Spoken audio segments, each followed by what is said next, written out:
Hey guys, Ars again. Wala ba kayong mga kamay dyan? Welcome to my YouTube channel. Guys, this time, mag-unbox tayo. The same time, i-review natin itong isang product natin. Itong Cooler Master MWE 550 White 80 Plus Power Supply. Okay guys, naghahanap ba kayo ng power supply na budget? Ang price niya, affordable ang price niya. The same time, durable siya, matibay siya. Then, decent naman yung hitsura niya. So guys, isa sa marirecommend ko sa inyong power supply is itong MWE 550 ng Cooler Master na version 2. 80 plus white standard certified na siya. The same time, yung itsura niya is elegant, black elegant or flat black elegant na nababagay sa mga black build nyo. Especially kung ang i-build yung PC is medyo black.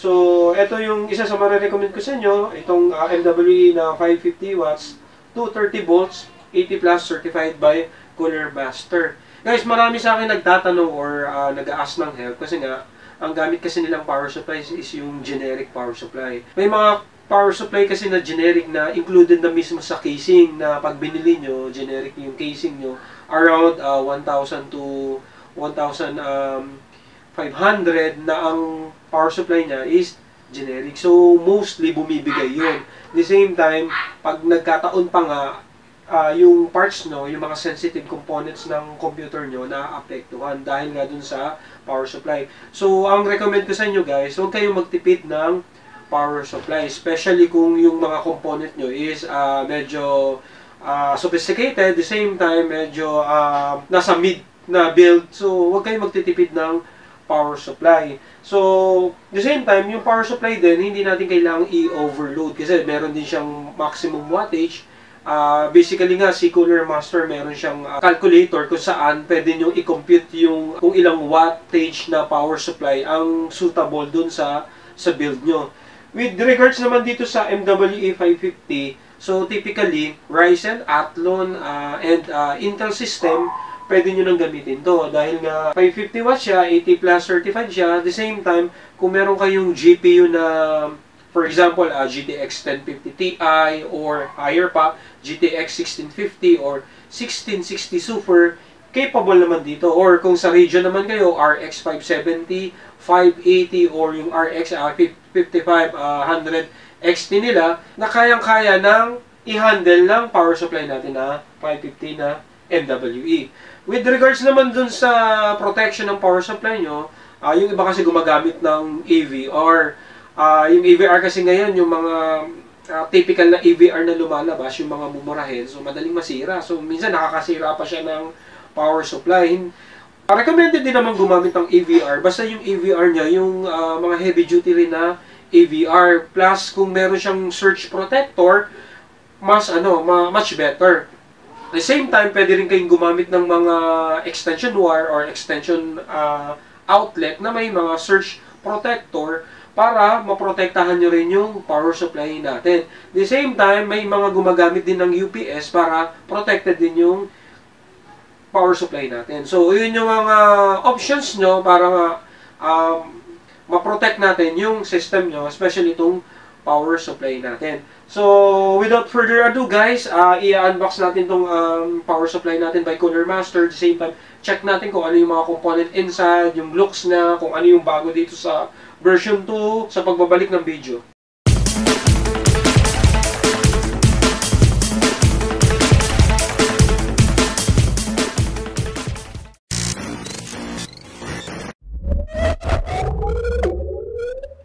Okay guys, so ito yung power supply natin, MWE white 550 to 30 volts. So white 550 to 30 volts, DC to DC, 3 years warranty, 80 plus, white standard. So guys, ang tagal ng warranty nila kasi pag mga standard series lang ng power supply, 1 year warranty lang yung kinikater. Pero ito si Cooler Master, 3 years ang warranty. So sa packaging, maganda yung packaging niya. Then, ito yung likod niya. May description nga dito. Single, 12 volts rail, 120mm HBD fan, DC to DC technology. Then, makikita nyo dito yung length ng mga cables natin. 120mm yung fan niya. Then, nandito yung efficiency graph sa likuran, yung pinaka-basic and yung pinaka-specification ng power supply natin. Okay, so, unbox na natin, guys.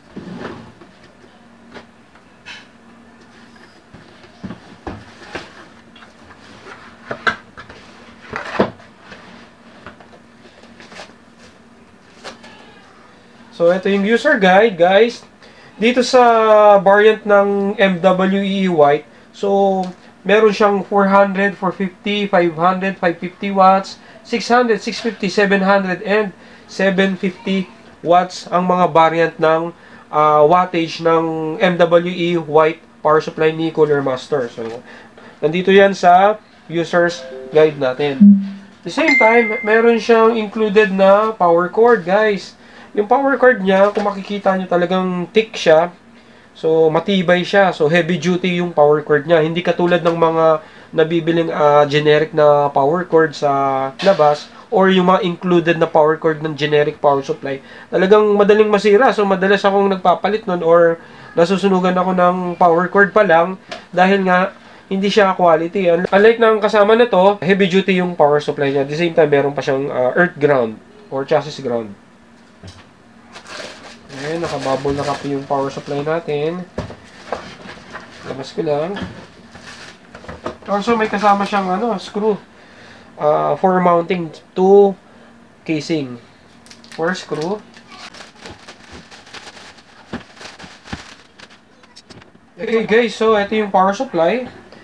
Ito yung pinaka-faceplate ng power supply natin, Cooler Master MWE 550. Once na i-mount nyo to sa casing, yung may mga casing kasi na yung compartment ng power supply may cut or meron dong window kung saan makikita nyo yung faceplate na to para makita natin kung ano yung brand ng power supply na ginagamit ng system nyo. So, this time, ayan, naka-print siya. So, ito yung 120mm fan, tapos meron siyang grills. So, yung fan, syempre, ng power supply, tulad nito, yung intake siya. So, ang airflow niya papasok para tumama dun sa electronic component sa loob ng power supply, ma-dissipate yung heat at the same time. Nandito yung pinaka-exhaust niya. Ito yung power input connector, tapos dito yung pinaka-safety switch natin. Ang isa sa nagustuhan ko rin dito, very elegant yung pagka-block niya. Then, kung makikita nyo, yung wire niya, ano na siya, flat black wires na siya. Hindi katulad ng ibang power supply na spaghetti wire or yung merong orange, red, black combination kung saan kapag nag-build kayo tapos purely black yung build nyo, talagang notice na notice, kitang-kita yung kulay na yon. So, mas elegant kapag ang color nyo is black lang, the same time, flat black pa siya, hindi ganun kakapal yung mga wires. So, yun din yung nagustuhan ko dito. So, antay lang natin yung casing, yung key holes.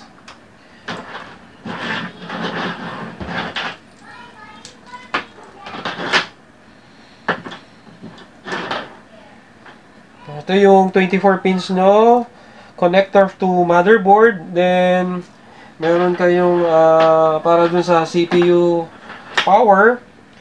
Then, 6 yung SATA power nyo.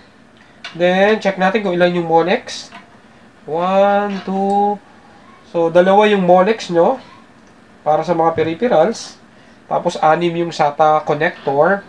Also, may 2 siyang connector para dun sa PCIe power na 8 pins. Kung may dual 8 pins kayo, especially sa mga GPU na dual 8 pins or single 8 pins. So, ito na yung connector natin.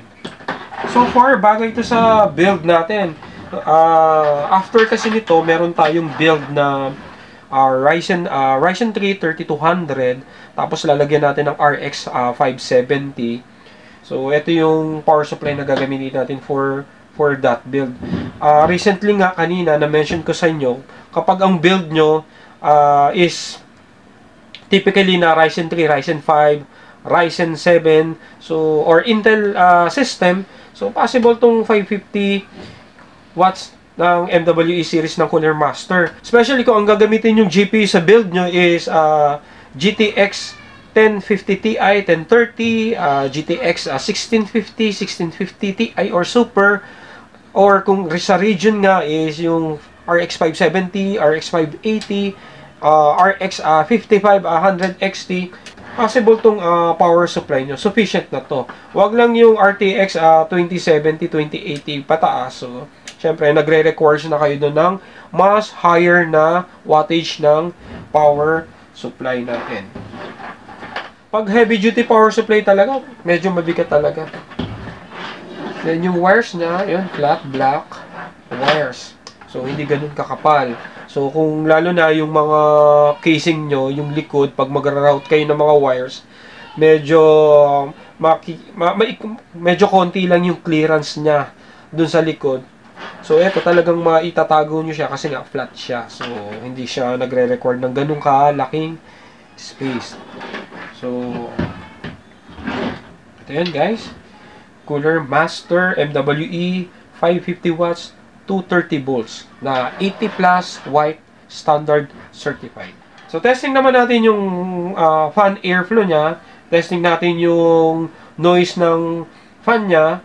Based dun sa description guys, ang kagandahan nito, yung may sensor siya, may temperature sensor siya. Meaning to say, kung gaano kainit yung unit natin, yung power supply natin, the more niya papaikutin yung fan. So, kung hindi naman ganun kainit yung temperature niya, moderate lang siya. So, hindi rin ganun kalakas kalakas ang ikot ng fan. So, nasa-sense niya yung bigay ng fan based doon sa temperature ng unit mismo. The same time, yung noise ng fan, syempre, medyo eliminate pag gano'n ang scenario natin. So, testing natin yung airflow ng fan, tapos yung noise ng fan natin. Okay guys, so ang gagawin natin right now, ite-testing ko yung power supply natin. Ipa-power on ko yung power supply natin. So, pag manually power on nyo, hanapin nyo yung 24 pin connector to motherboard ng power supply. So, ito yon. Then, so katulad ngayon, hindi ko nire-recommend na gamitan nyo ng jumper settings. Lalo na kung hindi nyo alam yung position ng i-jumper nyo ditong yung green para doon sa power switch nya, tapos yung ground. So, yun yung manual. Basically, pwede naman yun. Careful lang kayo. Hindi ko nire-recommend nyo kasi pag mali kasi yung tusok nyo, pwedeng mag-cost ng medyo risky. Medyo pwede mag-cost ng ground. So, right now, gamit tayo ng mahiwagang power supply tester. So, analog lang to, may digital na tester. Nabibili rin to sa Lazada, sa Shopee. So, pwede ko rin ilagay yung link nito sa description ng video kung saan.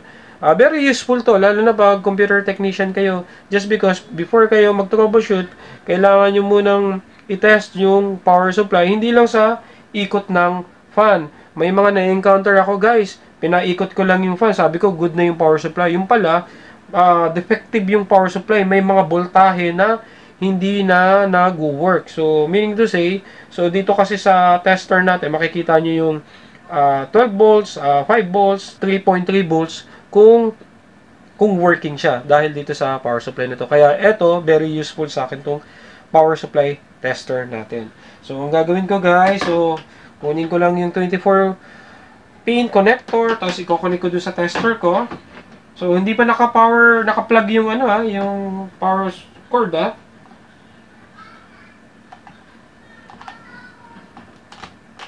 Here we go guys. Okay. Then, lagyan ko lang siya ng power source. At the same time, i-off nyo muna yung safety switch guys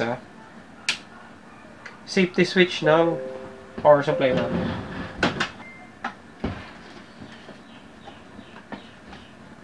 Okay.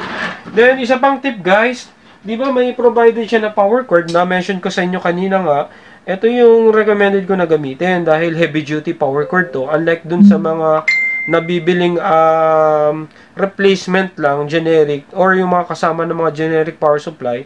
So, madaling masunog. So, hindi katulad nito, heavy duty talaga. Plus, guys, wag nyo nang tanggalin yung, yung gitnang connector nito. Para saan ba yan? Ano yan? Chassis ground, earth ground. Especially kung yung surge protector nyo, meron ding chassis ground, earth ground, or yung mga outlet nyo sa bahay, chassis ground, earth ground, nakaka-eliminate yan ng grounding. Much better, i-intact nyo pa rin siya. So, meron na rin ang power supply, power cord na nilagay. Testing na natin, guys. So, pa-power on ko na yung power supply. So, yun. So, kung mapapansin nyo, guys, dito sa tester ko, lahat yan may ilaw except yung negative 5 volts.